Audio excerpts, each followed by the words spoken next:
acompanhando, isso?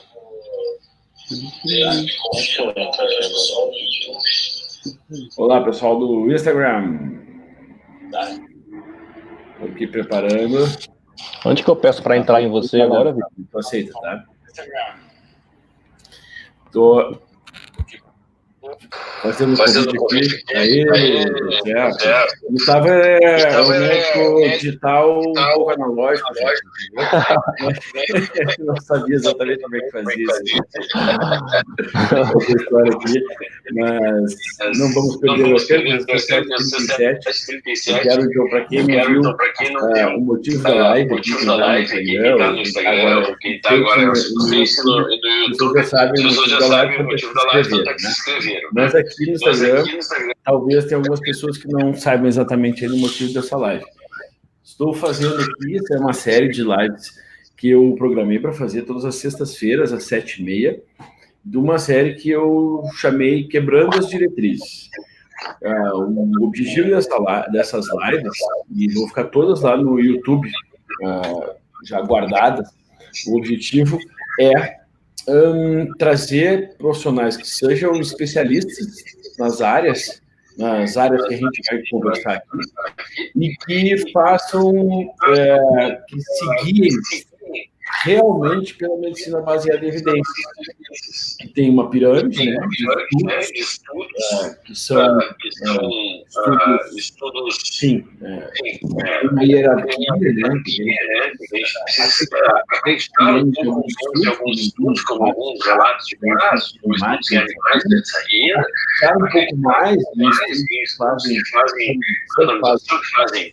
sorteio, né, de pacientes que vão tomar média, vão fazer uma coisa, vão fazer aquela coisa. E no final, estudos que reúnem esses grandes outros estudos que fazem uma revisão desses estudos. Com isso, a medicina baseada em evidências, ela preza pela individualidade, né? Usar esses estudos a nosso favor, interpretar eles adequadamente, chegar na frente do paciente por conta de que aquele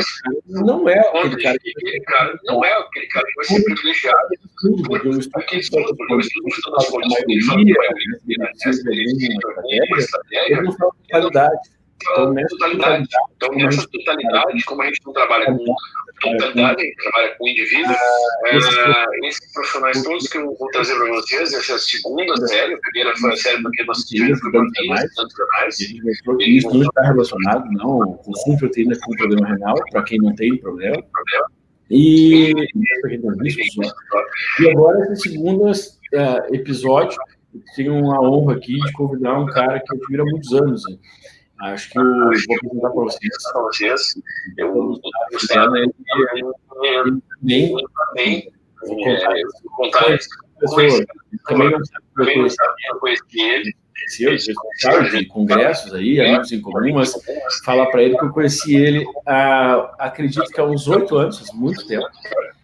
Por acaso, eu estava em casa atendendo um paciente que tinha apresentado um câncer de próstata.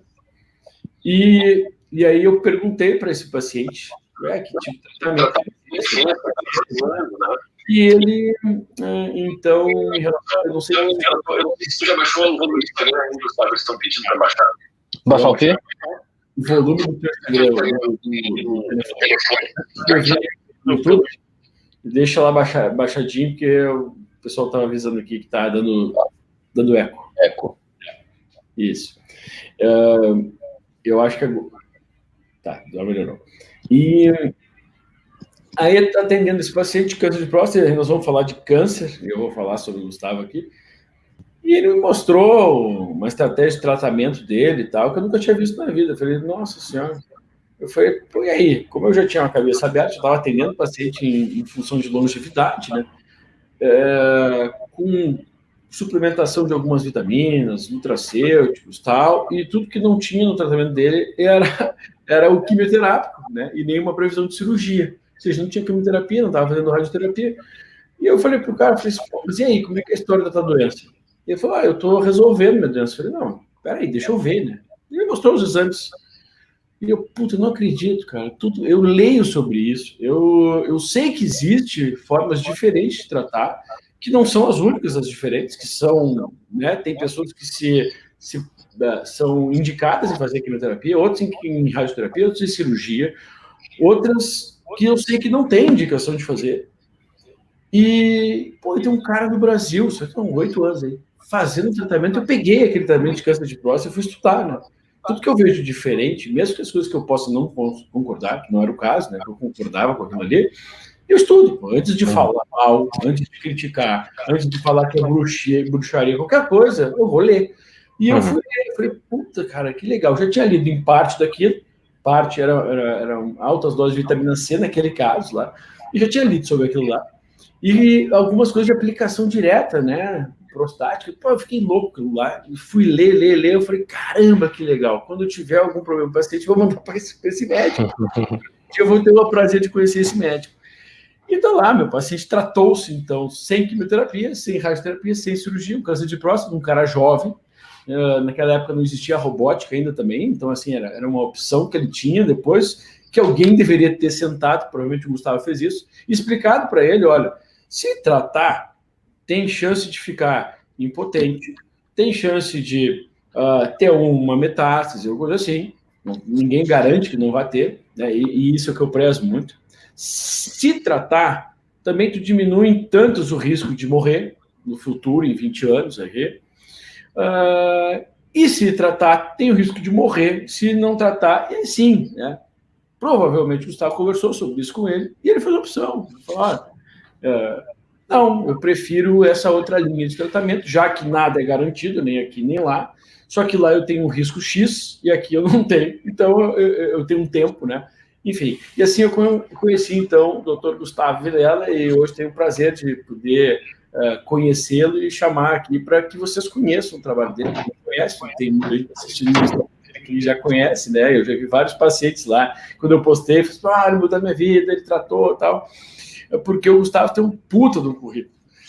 E eu postei, acho que cabe vocês olharem o currículo do Gustavo, ele fez parte da formação do Brasil aqui, e aí parte da formação dele na França, depois ainda teve parte da formação em Madrid, outra parte da formação nos Estados Unidos, e tá aí um cara completamente fora da curva e que trata não só para prevenção de doenças crônicas como câncer, mas também trata os pacientes oncológicos, né, de câncer, porque é especialista na área, foi docente, né, professor, ainda é professor, e eu vou te falar, Gustavo, que essa é uma coragem que eu não sei se eu teria, tá?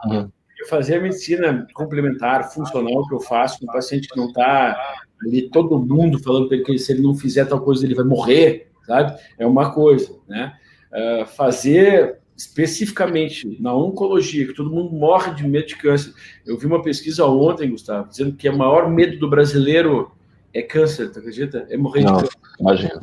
De todas as doenças, de qualquer coisa, de morrer de quê? Afogado, asfixiado, câncer. O estigma é muito forte, realmente, né? Então, tu pegar esse medo das pessoas, mais uma que eu vou falar, eu posso falar, tu não, talvez não possa, uma máfia toda que se beneficia da venda de medicamentos, desde a indústria, que é importante, os medicamentos são importantes, até inclusive médicos que vão prescrever, às vezes, uma quimioterapia para um cara de 90 anos, sabendo que ele vai morrer, né? Ou vai prolongar, talvez, meio ano de vida, só que com uma qualidade de vida péssima. Uma máfia toda que se beneficia dessas medicações, que vão falar contra qualquer tipo de tratamento que não seja aquele, quimioterapia, radioterapia e cirurgia. E conseguir fazer isso com primazia e com coragem, para muito poucos, então eu te aplaudo de pé, porque não sei se eu teria essa coragem realmente, cara. Tá? Então, eu apresento vocês, o Dr. Gustavo Vilela, e quero, então, começar, Gustavo, te fazendo algumas perguntas. Você é entrevistador e você é bem curioso, porque sou curioso. Tá? Ok. Muito da medicina. Primeiro de tudo, Gustavo. Então, cara, aquele caso que eu vi lá no passado, né? É uma coisa que... como é que tu conseguiu chegar naquilo há tanto tempo atrás? Eu tinha ouvido falar, aliás, eu tinha ouvido falar parte daquilo, porque eu estava buscando novos caminhos da medicina. Outra parte, o Laí Ribeiro tinha falado no curso dele sobre alguma coisa diferente. Até levei a ele naquela época, liguei para falar, olha isso aqui, existe um oncologista aqui no Brasil fazendo coisas que tu fala que não existe no Brasil, né? E ele ficou impressionado na época, muito legal. Então, há uma possibilidade, de fato, Gustavo, de o cara ter um pouco menos de medo do câncer e através de outros caminhos, claro que não estou falando que só existe outros caminhos, mas através de outros caminhos ele conseguir remissão da doença, tal, e isso é uma realidade? Isso é uma realidade. Não para todo tipo de câncer. Eu acho que tem cânceres e cânceres, né? Existem doenças que são muito mais agressivas, alguns tecidos que são mais difíceis de a gente tratar, outros que são mais fáceis. Então, eu não arriscaria fazer um tratamento dessa forma, como você comentou, com um paciente com glioblastoma, um paciente com câncer de mama, um câncer de próstata muitas vezes é uma doença mais indolente em muitos casos, então a gente consegue ter mais controle da situação. Mas então essa foi uma exceção de eu ter apenas proposto para ele um tratamento dessa forma, sem usar o convencional, até porque o paciente não queria fazer, né? Então, quando o paciente ele é o interessado no processo, né? A doença ele dele. Falou, me apresentou as opções e eu não queria fazer aquele outro tratamento. Exatamente. A gente tem que lembrar que o processo de doença do paciente, não é do médico, e desde que o paciente esteja completamente informado e ciente, é um paciente orientado, os pacientes que eu atendo são muito bem orientados, cabe a ele decidir o que ele quer fazer, porque o corpo é dele. Por mais que ele fale, olha, eu quero fazer o caminho C, que é o caminho totalmente não convencional, eu posso falar para ele, não é o melhor caminho, porque não é o mais estudado. Ele falou assim, não importa, eu quero fazer tal caminho. O caminho é dele. E aí eu acho que nessa hora cabe ao médico assisti-lo da melhor forma possível, né? Se o médico tiver ferramentas para isso, né? Lógico que ele tem todo o direito de declinar e falar assim, vá procura outro colega porque eu não sei fazer isso. Mas acho que o processo é do paciente. Então, nesse caso específico, era o desejo dele de fazer isso, né? Não é algo que eu recomendo de prática para as pessoas, né? Porque a gente tem muito mais segurança se a gente seguir as diretrizes, nesse caso, dos tratamentos, que foram muito estudados. Mas nesse caso específico, ele quis fazer isso e ele entrou de cabeça, e aí, querendo fazer, entrando de cabeça, era uma doença que pode ter uma resposta muito boa, a gente faz o melhor possível e tem resultados, às vezes, miraculosos, né? Você vê que é um paciente que você consegue reverter um câncer, uma coisa que é inimaginável, sem algo agressivo, né? Já tivemos casos assim também, de pacientes que não quiseram fazer o convencional ou que vinham fazendo o convencional sem resposta. Na hora que você associa uma estratégia diferente, a resposta vem de forma brilhante. Isso é muito interessante, muito legal. Então, existem outros caminhos, sim. Sabe que tem uma médica que é recém-formada, ela está fazendo residência, ela me acompanha às vezes, já há muitos anos me acompanha, e a gente está um tipo de treinamento que nós estamos fazendo, e ela foi no congresso de nutrologia esse ano, e ela ficou impressionada com a tua aula lá, Gustavo, até pegando esse gancho, que dentro de congressos médicos a gente tem mais liberdade de mostrar esses casos. Exatamente. Diferentes, né? Eu mostrei alguns casos. Pois é, que casos tu mostrou lá, cara, de tratamentos não convencionais que tu conseguiu através... Eu sei que, eu quero que tu explique um pouquinho o que é esse através, eu sei que para cada caso é um caso, mas basicamente tu fala assim, olha, alimentação foi a base, ou determinados nutracêuticos, enfim. Que caso tu mostrou no congresso lá para as pessoas saberem que quando existem outras opções também a serem ponderadas, e segundo, também existem outras opções para a pessoa que não está respondendo ao medicamento, né? Sim. Eu mostrei um caso de câncer gástrico, no paciente que eu tive no passado, já tem uns 7, 8 anos.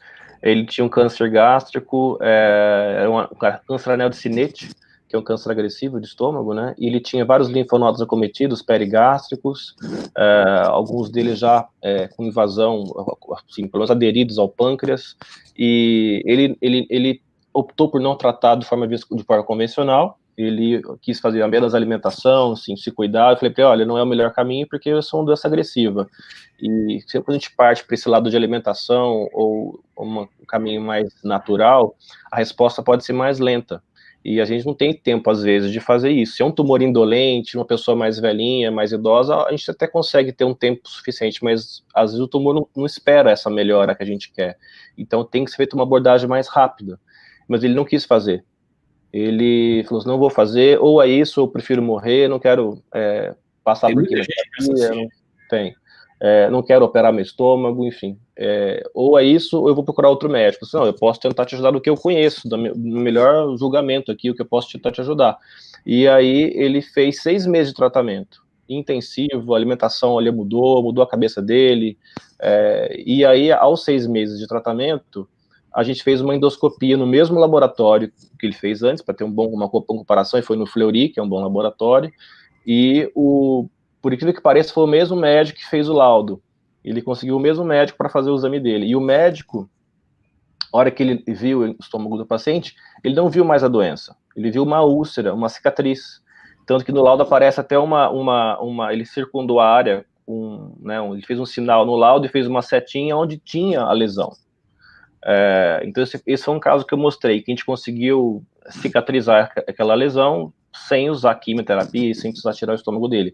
E a tomografia de controle mostrou normalidade, não tinha mais nenhum linfonodo aumentado.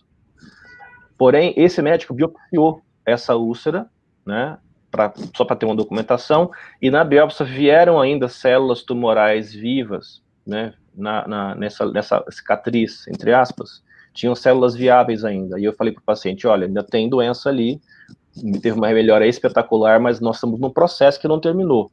Né? Microscopicamente ainda tem células ali, vamos continuar tratando. Ele falou assim, não quero mais tratar. Vou para casa, ele era de outro estado, né? Ficou 6 meses em São Paulo, tô longe de casa, eu quero ir para lá minha família, vou seguir minha dieta lá em casa, eu suplementos, mas eu não quero mais ficar aqui em São Paulo. Eu falei, bom, eu não faria isso, porque eu tenho medo de você voltar, né? E ele decidiu e foi embora. E ficou, acho que 2, 3 anos desaparecido, assim, nunca mais deu notícia, sumiu. Ele apareceu um dia na minha agenda, marcado, e eu olhei e falei, nossa, o cara tá voltando para cá, para avaliação, ele deve estar cheio de metástase, eu pensei comigo, né? E ele veio forte, super corado, né, bem assim, eu falei, nossa, você tá de volta, que bom, vamos fazer algum check-up? Ele vem fazer o check-up, quer fazer endoscopia. Foi no Fleury, fez endoscopia, a mesma cicatriz continuava lá, a tomografia normal, e ele biopsiou de novo a área e continuava com poucas células tumorais ainda viáveis, menos que antes, mas tinha algumas ainda. E até hoje ele está bem, quer dizer, ele não veio mais para o consultório, mas ele está bem. Eu vi ele no Facebook esses dias, conversei com ele, está bem, não tem nenhum sintoma. Isso já faz 8, 9 anos. Então, esse foi um caso interessante, quebrou um pouco os paradigmas, né? Quer dizer, de tratamento, foi uma resposta brilhante, e você vê que mesmo com células tumorais ainda viáveis na biópsia, ele está bem e assintomático. Então você vê que como é uma coisa que a gente não imaginava, né? Assim, que se fosse possível viver com células doentes e ficar bem. Mas ele está fazendo isso, porque ele mudou o estilo de vida, mudou a alimentação dele. O que nós fizemos aqui em São Paulo para ele teve uma repercussão no organismo dele mais profunda, né? E ele consegue ter uma saúde hoje que consegue controlar a doença. A imunidade dele deve estar bem o suficiente para controlar a doença. A célula está em simbiose com ele, né? Voltou para um padrão de equilíbrio para o sistema, né? Não está mais rebelde como é a célula tumoral. Então, são coisas que a gente vê na prática que quebram um pouco o paradigma, né, do que a gente aprende. E lá na Abram. Pois é, teve um caso que tu mostrou, que ela me falou, que ela ficou chocada com câncer de mama gigante. Também foi da mesma forma? Essa paciente é uma paciente que estava em terceira recidiva já de um câncer de mama, tinha uma lesão muito grande na axila, parecia uma couve-flor, uma coisa assim, muito, muito grande, devia ter mais de 1 quilo de doença ali. E ela já estava em terceira recidiva, tendo feito todo o convencional, com rádio, com química, com cirurgia, mastectomia do outro lado. Então ela estava muito cansada de tratamento convencional, ela não queria mais fazer o convencional, estava decepcionada com a química, com o convencional. Eu falei para ela, olha, eu posso te ajudar sim, mas você vai fazer um pouco de convencional, porque é muita doença, eu não consigo tratar isso só com tratamentos mais leves, como eu falei, né? A gente tem que partir com o mesmo nível de agressividade que a doença.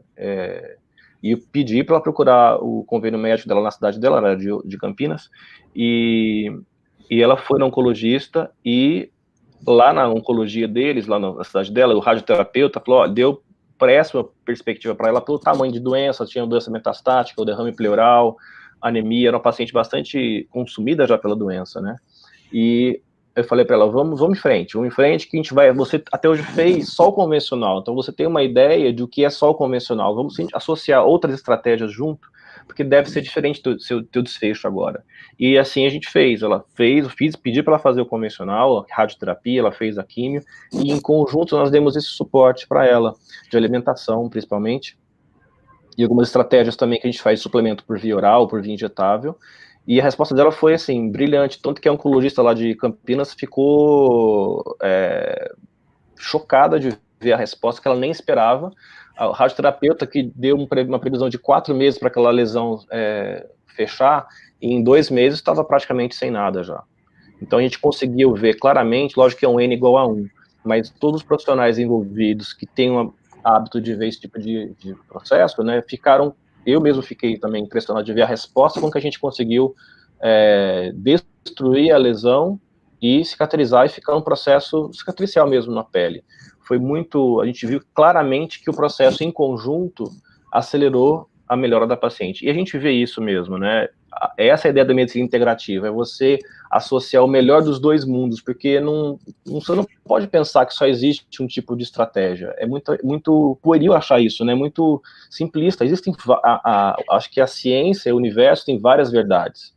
A verdade do convencional, da medicina baseada na evidência, é uma verdade, obviamente, ela tem o mérito dela, mas de universo de verdades é infinito, tem várias possibilidades. Quando você associa tudo isso, o desfecho é muito melhor. E essa é a ideia mesmo, você somar forças, né? Somar forças.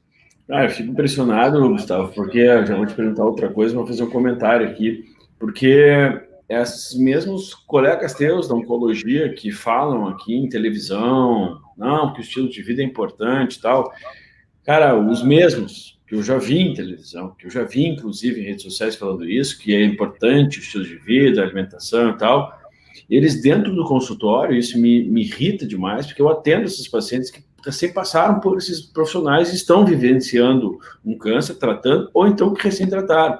E a orientação que eles recebem na hora que eles saem do consultório desses médicos, quando perguntam, mas e agora, o que eu faço?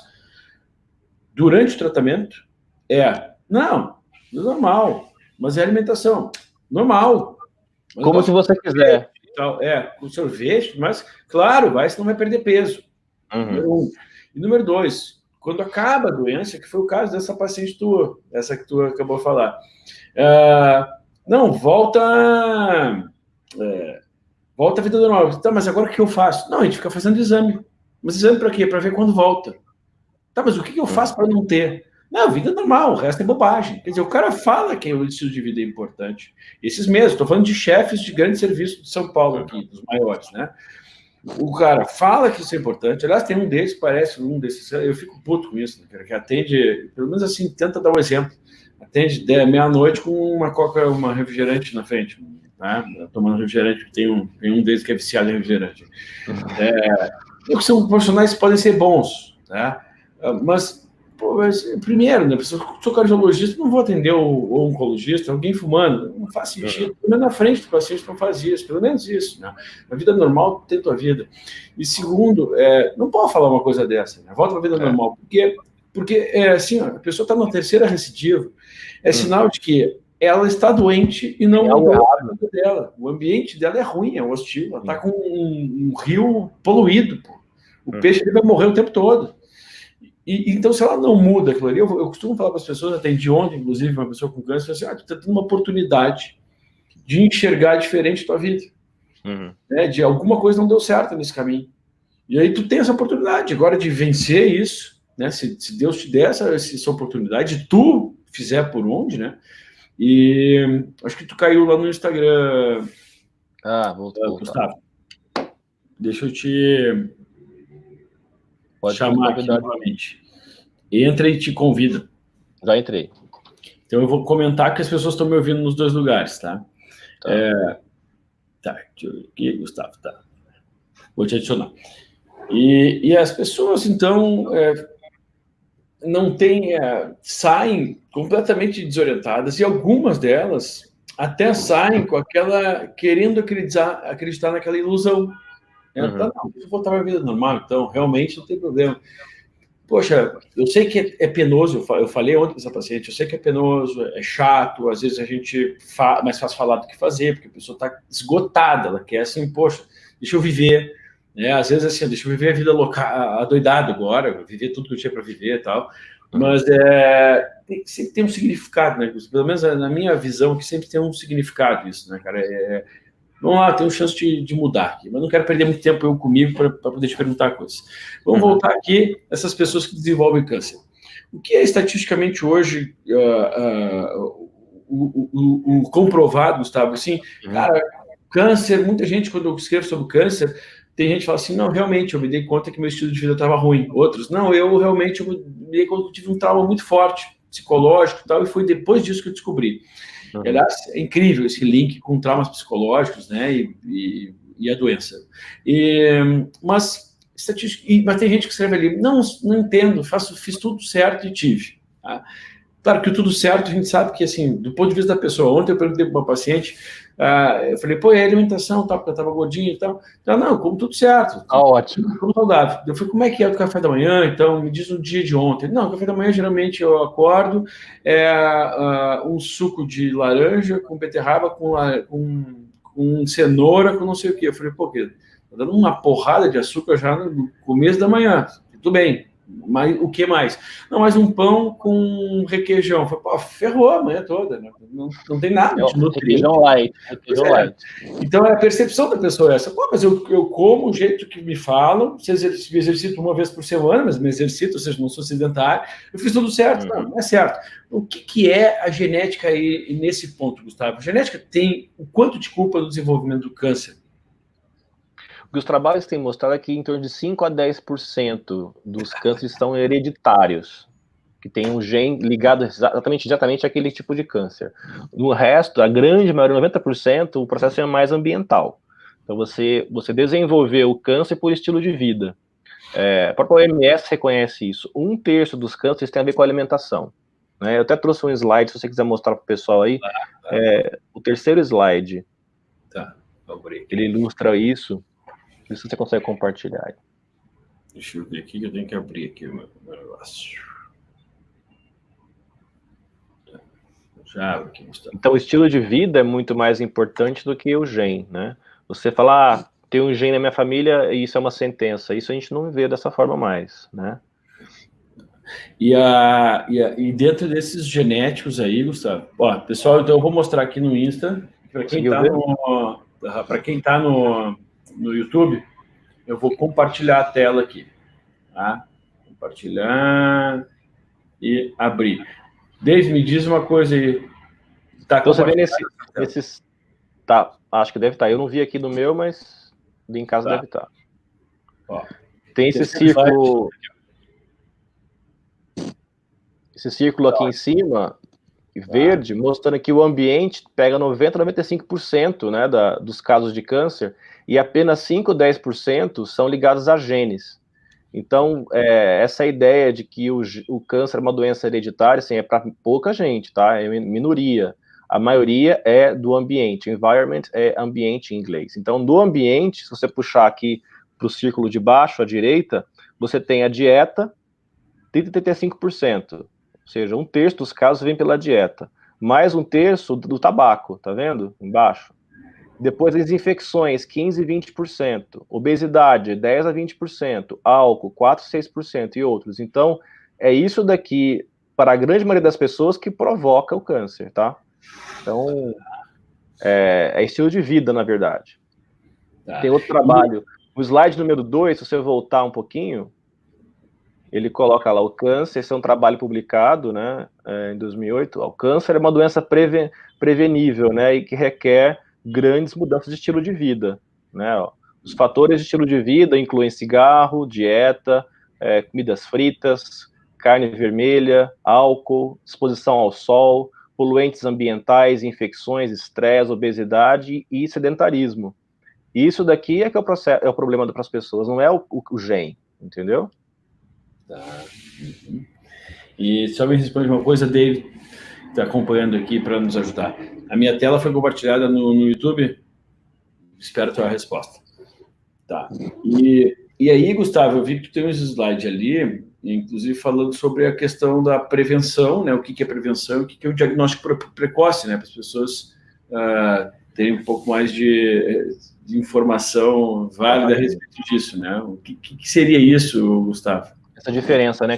Quando essas campanhas que existem, de dia azul do câncer de próstata, ou dia rosa do câncer de mama, e que eles, muitas vezes, isso é divulgado na mídia como o dia da prevenção daquele câncer.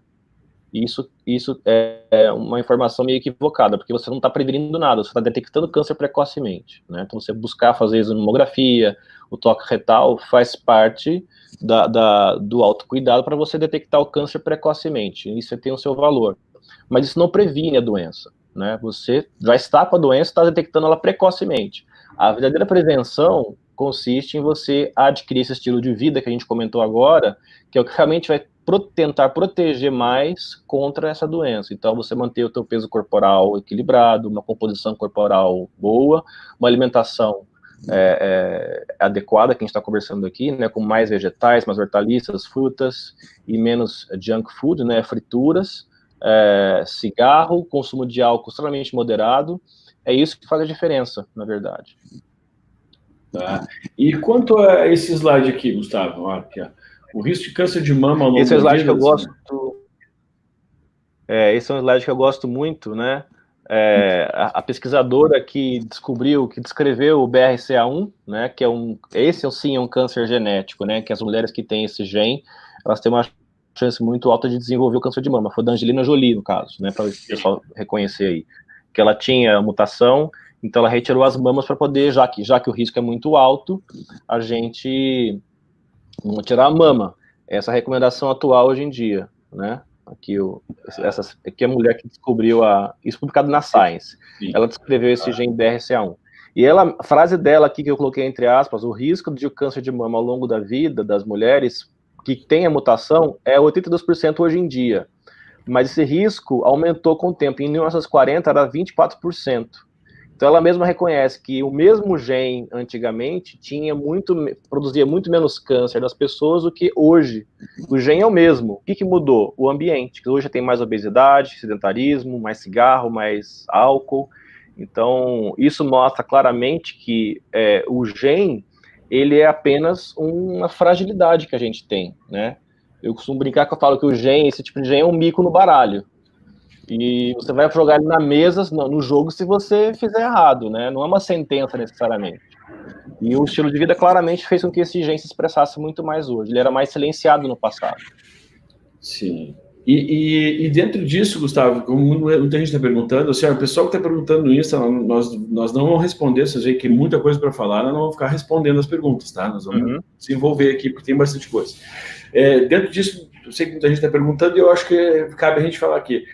Quando a gente fala de alimentação, Gustavo, antes, para prevenir o câncer, tem diversos tipos de alimentações e nenhuma delas conseguiu mostrar que essa é a certa, porque tem a certa para cada pessoa. Exatamente. Mas, definitivamente, quais são os combustíveis que são, assim, sabidamente, para a maioria das pessoas, os piores combustíveis para desenvolvimento de câncer, né? Que provavelmente são os mesmos que levam a pessoa a desenvolver diabetes e a obesidade. E quais são, quando em tratamento do câncer, não vamos falar com uma totalidade, óbvio, mas para uma maioria, estratégias que as pessoas precisam ter cuidados e tentar recorrer um pouco mais a estratégias alimentares para quando sabem que tem o desenvolvimento do câncer acontecendo, ou seja, para ajudar, né, no tratamento do câncer. Bom, uma das principais coisas que aumentam o risco de câncer é a obesidade e a hiperinsulinemia. A pessoa que tem insulina muito alta e obesidade, né? O pré-diabetes, o diabético, a pessoa que tem obesidade, tá? Em excesso de peso, né? Isso é um fator, assim, claro que aparece em quase todos os trabalhos, meta-análises, inclusive, para diferentes tipos de câncer de mama, câncer de vias biliares, câncer de próstata, câncer de pâncreas, câncer cerebral, câncer de cólon, enfim. Todos os tumores já se mostraram com mais predisposição de acontecer se a pessoa tem hiperinsulinemia, hemoglobina glicada alta, né, que é a glicemia, aumento de glicemia cronicamente, né, e obesidade. Então, quer dizer, uma alimentação que provoca isso, digamos que seja uma alimentação pró-tumoral, né, quer dizer, uma alimentação rica em carboidratos demais, que faz com que você engorde demais. O sedentarismo entra junto aí no controle calórico, né, do gasto energético. Então, a pessoa que não se exercita, come demais, especialmente carboidratos, ela vai tender a ter hiperinsulinemia e glicemia alta, e obesidade, e isso aumenta o risco de ter câncer. E quem já tem câncer, olha só, quem já tem câncer e mantiver esse padrão, ele vai ter menor resposta ao tratamento, risco de recaída vai ser maior, e a doença vai ser mais agressiva. Então, em todos os cenários, mesmo antes, na prevenção, durante e depois, isso é ruim. Depois que você tratou o paciente, se ele permanecer nesse padrão, ele tem risco de voltar mais rápido à doença, de metástase à distância, por exemplo. Então, sempre vale a pena você, em qualquer estágio da doença, você controlar esses fatores. Então, o paciente deve voltar ao peso ideal, melhorar a qualidade da alimentação. Eu vejo muitas vezes pacientes que têm câncer de mama, câncer de cólon, muitas vezes eles estão em sobrepeso. Insulina super alta, glicemia super alta, disbiose intestinal, e aí você dá toda uma conversa, explica para ela que ela precisa voltar a perder peso, se exercitar, quer dizer, normal, né? Estilo de vida normal. E ela vai no oncologista e o cara fala assim, não, isso é besteira, isso não tem nenhum impacto na tua saúde. Então aí ela vai, ela solta na banguela de novo, porque ela queria ouvir aquilo, ela come tudo de novo, porque ela acha que não vai ter nenhum impacto, né? Eu acho uma pena isso, esse serviço. Então, realmente, eu acho que meio chocante você ter uma paciente com obesidade ou com hiperglicemia. Ela pode ir qualquer tipo de especialista. Todos vão dizer para ela perder peso. Se ela vai no ortopedista, ele vai dizer, perde peso, senão tua coluna vai ficar doendo. Vai no cardiologista, ele pede para ela perder peso, né, para a saúde do coração dela. Enfim, vai no endócrino, mesma coisa. Ela vai no oncologista, ele fala, não tem nenhum impacto para ela. Acho que a única especialidade que a gente vê que a pessoa não entende, não viu como um todo, né, o processo. Então, mesmo o paciente oncológico é um paciente como outro qualquer, ele tem que manter o peso ideal, tem que baixar a glicose, tem que baixar a insulina, porque faz parte da saúde geral, e isso impacta no desfecho dele, com certeza. Então, eu vou traduzir para as pessoas aqui, a insulina é o hormônio que é secretado lá pelo pâncreas, é produzido, e ele é liberado na corrente sanguínea quando níveis de açúcar no sangue, eles aumentam um pouco mais. Esses níveis de açúcar no sangue aumentam quando a gente consome diretamente, eles vão aumentar sempre quando eu consumo fontes de carboidrato, e aí depende do tipo de carboidrato, ele sobe mais ou um pouquinho menos, então é a qualidade do carboidrato. E pode subir também com consumo exagerado de proteínas, que pode acontecer também uma sobrecarga nesse sistema. Mas esse sistema é totalmente ligado ao consumo de carboidratos, que não é um problema quando a gente qualifica o consumo de carboidratos. O grande questionamento é que a maioria das pessoas exagera no consumo de carboidratos, porque de manhã, é o exemplo que eu dei dessa paciente ontem, de manhã é um pãozinho, mais a banana, mais não sei o que, mais não sei o que lá, tá. Eu posso comer? Posso, mas tudo junto não dá. E também não é o ideal de ficar comendo alguns alimentos como ultraprocessados ou processados toda hora. Né? Um pão é um alimento processado, consumir toda hora, todo dia, não sei se vale a pena, principalmente para uma pessoa que precisa perder peso ou então que está com uma insulina alta. E a insulina, infelizmente, né, Gustavo, tem muito profissional que acredita que a insulina não precisa ser medida, que a gente pode medir só a glicose e ficar acompanhando a glicose. Às vezes nem a hemoglobina glicada ela mede. Bom, tem gente perguntando aqui, o açúcar, querida, preciso responder se o açúcar aumenta a glicose do sangue? Pô, a glicose é açúcar, não existe, né? Então, assim, estou sendo moderado, estou falando de pão, as pessoas adoram, gostam de comer bastante, e de frutas, que são boas, mas posso falar de arroz, pode falar de feijão, pode falar um monte de carboidrato que aumentam menos ou mais, tá? Então, assim, não tem como a gente avaliar, né? Estou dando minha opinião, um paciente para ver se, por acaso, está acontecendo uma sobrecarga da insulina, sem a gente olhar o todo, né? Às vezes uma insulina de jejum, às vezes até uma curva insulino-glicêmica para saber o quanto que sobe a insulina quando eu consumo determinada quantidade de carboidrato. Então, colocar um aparelhinho simples no braço, que é simples, mas é caro, relativamente caro, um investimento, para saber como o meu corpo se comporta quando entra determinado tipo de fonte de carboidrato. Aí sim a gente consegue ter uma real noção, né, do quanto está subindo essa insulina, porque quanto mais ela subir para baixar o carboidrato, que ela tem que subir pouco. Se ela subir demais, é porque ela já está com uma sobrecarga. Porque aquela dose de carboidrato, que pode ser para o meu amigo não deu impacto nenhum, para mim deu impacto. Então subiu demais. Toda vez que eu tenho um pico de açúcar no sangue, que eu tenho um pico de insulina no sangue, eu posso glicar várias coisas. Glicar é açucarar. Inclusive a hemoglobina. Então, quando eu glico a hemoglobina, ela fica estável durante uns 3 meses ali, 2 meses, eu consigo ver, opa, essa alimentação não está bacana. Aí sim eu tenho mais dados que sugerem assim, olha, a tua alimentação é pró-inflamatória, é pró-câncer. Vou ter? Não sei, mas tem mais chance? Tem mais chance. Aí a pessoa acaba estimulando a produção estimulando esse desequilíbrio do corpo. Então é isso que eu queria orientar as pessoas. Então, também falar que toda essa coisa que a gente fala não é mito do açúcar, mito do carboidrato. Não tem nada de mito, não. O Gustavo está trazendo aqui, assim, são meta-análises. A maioria dos tipos de câncer, a maioria deles, da totalidade, eles são influenciados pela alimentação. E dentro da alimentação, o pior de tudo é jogar a inflamação. E o que inflama direto, ou glica direto, que estraga direto, são esses picos de insulina devido ao consumo exagerado, né? Constante, né? Constante. E já eu quero fazer outras perguntas para o Gustavo aqui, que nós estamos nos 20 minutos finais, passa rápido demais, mas só vou dar mais uma explicação, as pessoas perguntando, jejum ajuda pra caramba, isso já foi prêmio Nobel de Medicina, e não é só por conta disso, mas o jejum bem orientado, para quem come bem, é um período de insulina zero, praticamente. É óbvio que é um período bom para o corpo, e é um período até de dar tempo para o corpo fazer aquilo que ele precisa fazer. A outra coisa que perguntaram aqui é dieta cetogênica. Sim, dieta cetogênica é ainda mais, quando feita de maneira correta, né, com os alimentos corretos, para individualidade, porque existem pessoas que podem exagerar em determinados tipos de gorduras e outras não, tem que trocar o tipo de gordura. Também é um período de insulina praticamente zero. Eu não tenho esforço nenhum insulinêmico, porque eu uso um outro tipo de combustível, que não é glicose. Então, são alternativas que não são para todos, mas são alternativas, assim, tanto na prevenção, né, partindo desse ponto de vista, como também em alguns casos que o Gustavo deve conduzir ele brilhantemente de acompanhamento de tratamento, né. Eu queria perguntar para o Gustavo aqui agora, levar um caso clínico aqui, porque vai nos ajudar a pensar. Eu tive um conhecido muito próximo, que ele tinha 50 anos na época e ele tinha uma vida relativamente saudável, comia bem e tal, só que ele tinha um contato muito próximo com pesticidas. Ele cultivava uma fruta e ele estava lá na lida o tempo todo, tal, sem histórico familiar nenhum de nada, Gustavo. E aí ele estava com sangramento, tal, nas fezes, e a gente falou, vamos fazer um exame, né? E foi lá, fez o exame, e tinha um tumor de reto, um câncer na última parte do intestino. E esse tumor de reto, ele não tinha ainda comprometimento, não tinha nem linfonodo, fizeram todos os estadiamentos, fizeram os exames, e o que recomendaram para ele?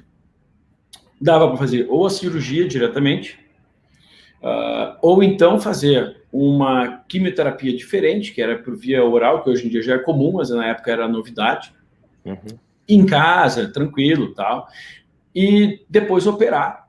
Por quê?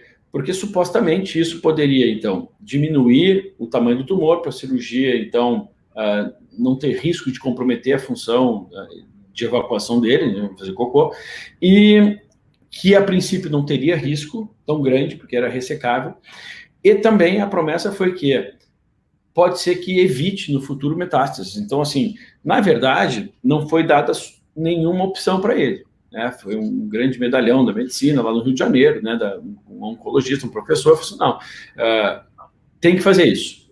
Eu me lembro, na época, eu conversei com os profissionais até, e na época eu senti dentro de mim uma necessidade, eu tinha uma relação muito próxima, né, necessidade de sentar com ele e falar, olha, cara, assim, eu preciso falar para ti uma coisa, se tu fizer a cirurgia, tu te livra. Se tu fizer o remédio antes, pode ser que melhore para a cirurgia, pode ser que ele, em alguma hipótese, apesar de que a gente nunca compara uma pessoa à mesma pessoa em estudos, ou seja, pode ser que exista a informação de que no teu tipo de câncer, no futuro, tem menos risco de metástase, tá? E é isso que eu vou querer que tu explique também. E pode ser que tu morra no tratamento. Algo que não tem risco na tua cirurgia, que é muito baixo. Então, eu preciso te falar isso aí dele. Não, mas eu vou fazer porque ele falou isso. Eu falei, não, deixa eu me livrar dessa informação, cara. Eu preciso te falar, porque se fosse eu operaria. Eu não ia fazer o remédio agora, porque não há necessidade de fazer. Há uma possibilidade de fazer com a promessa de que no futuro vai diminuir o risco de metástase. O problema é que eu, Vitor, olhando de fora, tá? Estou entrevistador aqui, não médico. Olhando de fora, eu falei assim, pô, cara, mas quando é que eu fiz um estudo comparando o mesmo indivíduo, tomando quimioterápico ou não, para saber se no futuro, de fato, vai diminuir minha chance de metástase? Esse foi o meu questionamento. Pô, não tem estudo. E se tiver um estudo, vai ser alguém tomando pílula de farinha e o quimioterápico? Não, porque é antiético fazer um tipo de estudo desse, né? Assim, botar as pessoas... Eu estou sendo entrevistador aqui, né, Gustavo? Então, número 1, cara, tá certo o meu tipo de pensamento, assim, o médico deveria ter sentado e falado assim, ó, tuas chances de não ter o câncer no futuro com esse remédio são em 20% a menos. O cara poder pensar, opa, 20% são 100 pessoas tomando esse remédio. Durante 5 anos, dessas 100 pessoas, 20 realmente está comprovado que esse remédio funciona no futuro para não ter câncer de novo. E as outras 80 não, só que eu tenho risco de morrer se eu tomar esse remédio agora. E piorar minha qualidade de vida. Se alguém me apresentar um dado desse, eu falo que estou fora do remédio, cara. Vou fazer a cirurgia e vou embora. Tá? Então, existem estudos comparando mesmo, como é que são os estudos na oncologia? Porque, pô, na estatina, remédio para baixar colesterol. Eu pego 1.000 pessoas que tomam colesterol, remédio para colesterol, durante 5 anos. Outras 1.000 não tomam. E aí eu comparo. Por quê? Eu vou ver o que vai acontecendo em 5 anos. E no final das contas, no caso do colesterol, eu vejo que não muda muita coisa.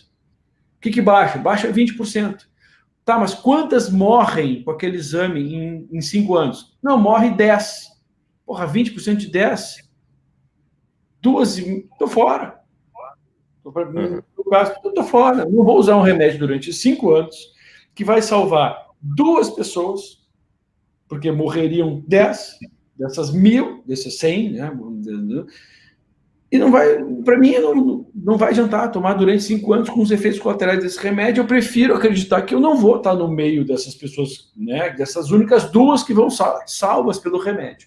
Como é que se faz esses estudos com oncologia, cara? Porque a ética não deixa, eu acho, a bioética, fazer um estudo comparando quimioterapia com farinha, que seria o certo em todas as outras áreas, só na quimioterapia que não pode. E como é que é esse negócio? Pô, cara, será que então eu sento e falo pro cara que ele tem tantos por cento? Como é que eu vou falar os porcento de chance de não ter o câncer novamente? Bom, realmente na oncologia você não consegue fazer isso tudo com placebo. Ser o desfecho. O cara, de fato, ele morreu. Né? Ele fez, estava saudável. Tá. Fez, ficou numa UTI, na pior UTI do Rio de Janeiro, durante 3 meses. Assim, salvaram ele. É o médico que tratou ele, lavou as mãos, falou assim, olha, podia acontecer. Eu falei, por que tu não falou antes, então? O grande risco de acontecer, pô.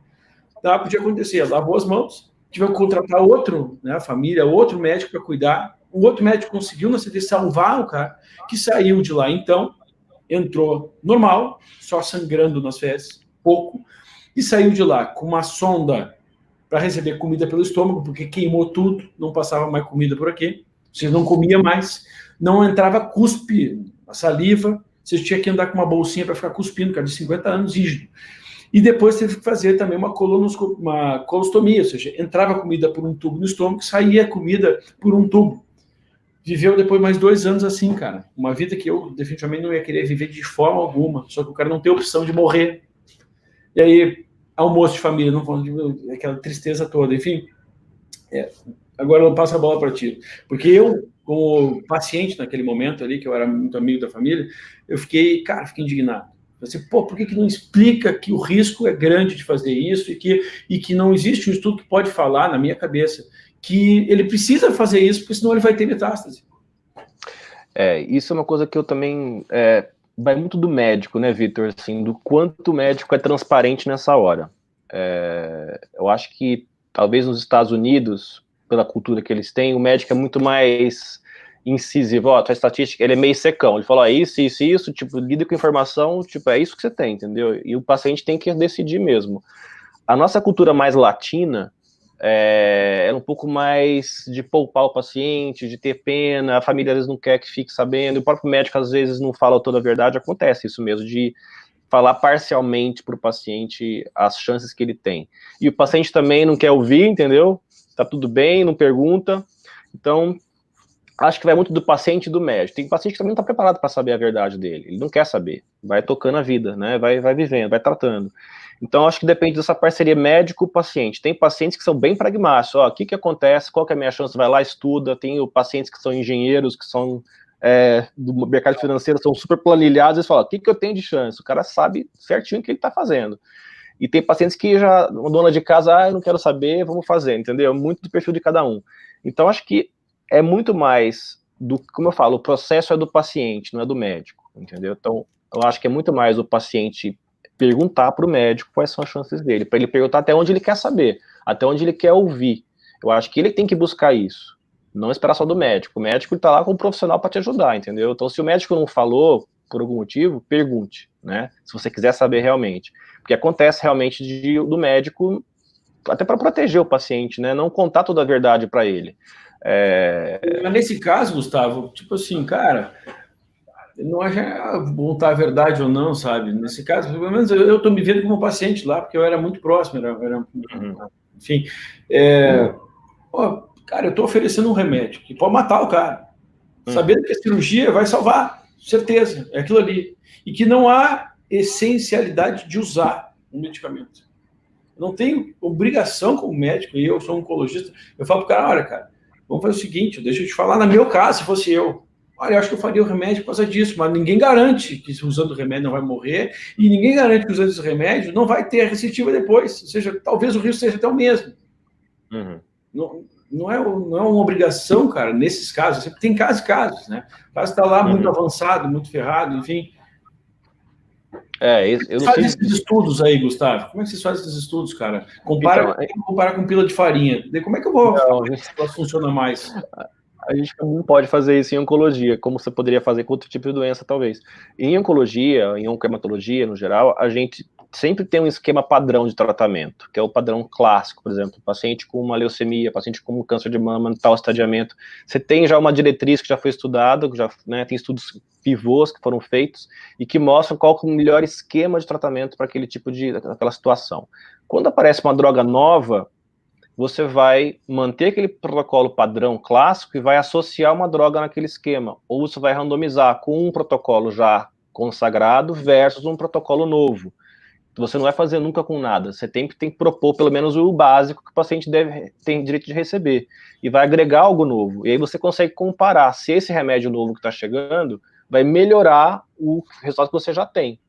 Comparado com a droga que já existia. Com a droga padrão que já existe, para ver se ele vai ser incorporado no tratamento ou se ele vai ser descartado, é assim que funciona. Mas o paciente recebe pelo menos o mínimo clássico, que já é tido como bom para ele, entendeu? Quer dizer, para saber se funciona mais com uma pílula de farinha, ninguém testou. Isso foi feito lá atrás, se você não fizer nada, fizer só cirurgia, isso já foi feito, com certeza, várias vezes já foram feitos, você já comparou, para ter um esquema padrão de quimioterapia X para uma doença, você já sabe que aquela é melhor do que não fazer nada, com certeza. A quimioterapia, Victor, assim, só querendo fazer um parêntese, ela é um tratamento, eu acho que tem um valor muito grande de quimioterapia, como eu falei para você, a doença, quando você diagnostica o tumor, lógico que tem tumores mais indolentes, outros mais rápidos, super agressivos, mas no geral, o processo de adoecimento já chegou no seu clímax, entendeu? A pessoa está doente, a doença apareceu naquele momento como tumor, mas a doença do organismo, ela já vem há muito tempo. Então, o câncer, ele é a apoteose do caos na saúde. E você não pode também chegar e querer imaginar que depois de tanta complicação crônica que a pessoa já foi acumulando, você vai simplesmente, com o estilo de vida, você vai reverter isso. Não dá mais tempo de reverter. Entendeu? A pessoa perdeu muito tempo fazendo errado, assim, estilo de vida errado. Nessa hora você vai ter que agir de alguma forma mais agressiva, seja com química, com rádio ou com cirurgia. Eu acho que, nesse ponto, a quimioterapia, o tratamento convencional, ele tem esse efeito, digamos, emergencial para o paciente. Entendeu? Para tentar salvá-lo.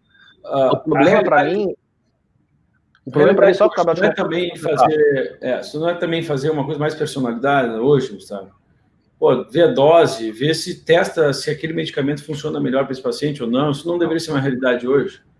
Isso já está começando a acontecer, Victor. A oncologia hoje caminha cada vez mais para a oncologia personalizada, em que você hoje dispõe cada vez mais de testes que você faz na biópsia do paciente ou no sangue do paciente, né?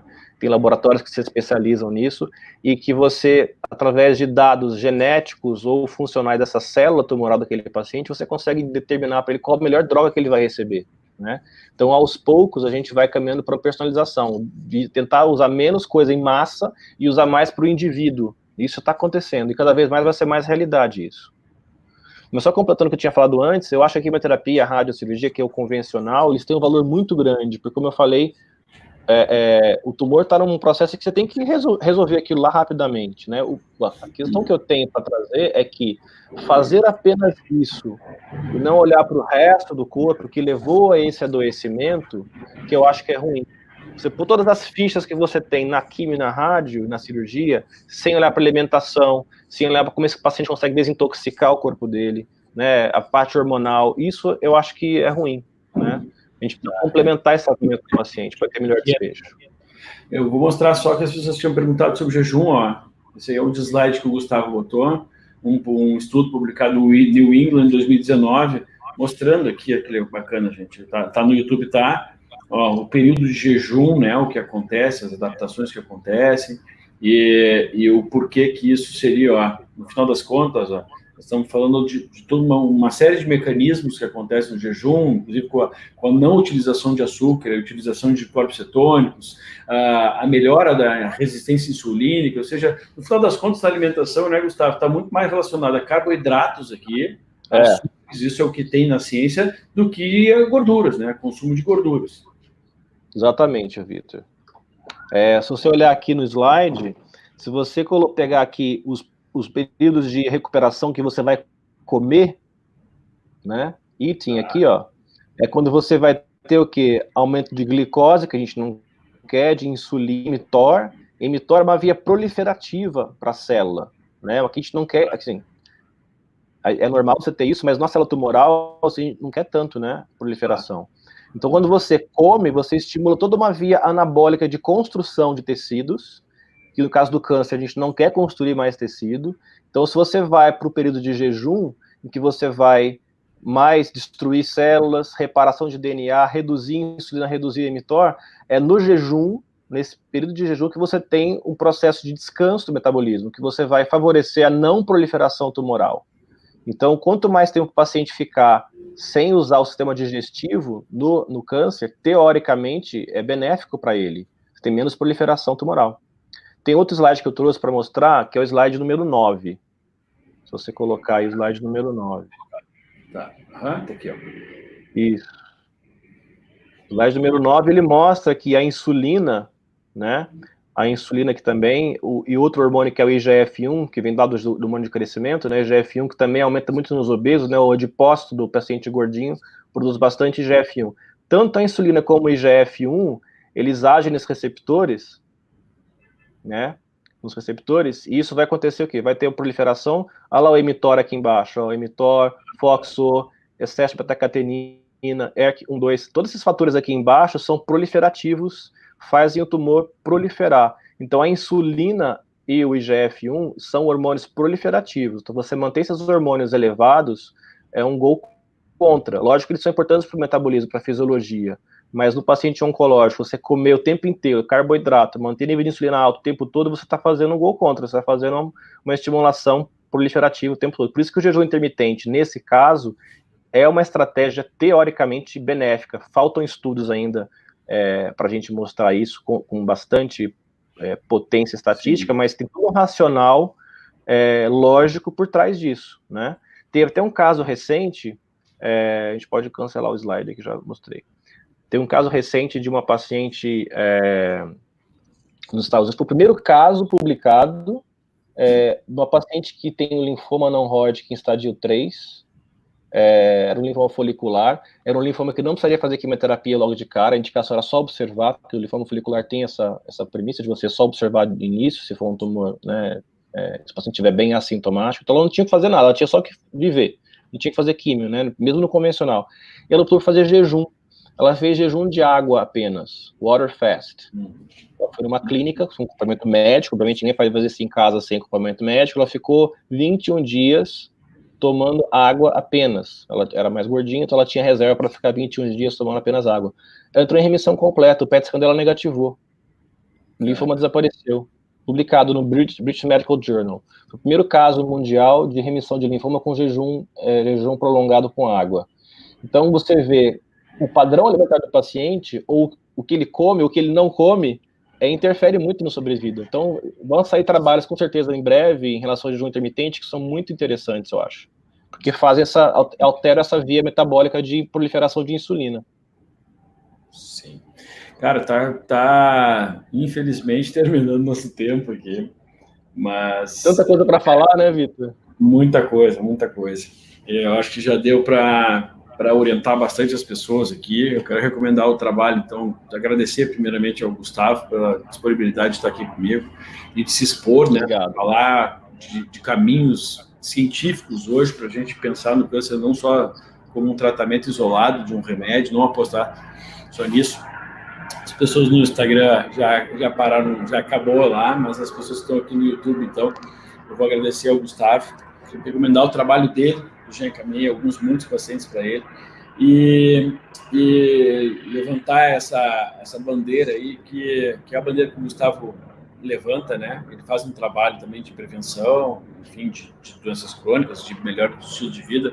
Levantar essa bandeira aqui, que é aquela ele também levanta, dos cuidados tem que ser nossos, né? Nós é que temos que comandar a nossa vida e não apostar simplesmente em medicações que podem nos ajudar e nos ajudam de fato, ainda bem que temos, mas que isoladamente elas acabam tendo um poder muito baixo frente ao poder deles, ou quando tem indicação ou não, e essa mudança de padrão alimentar e estilo de vida.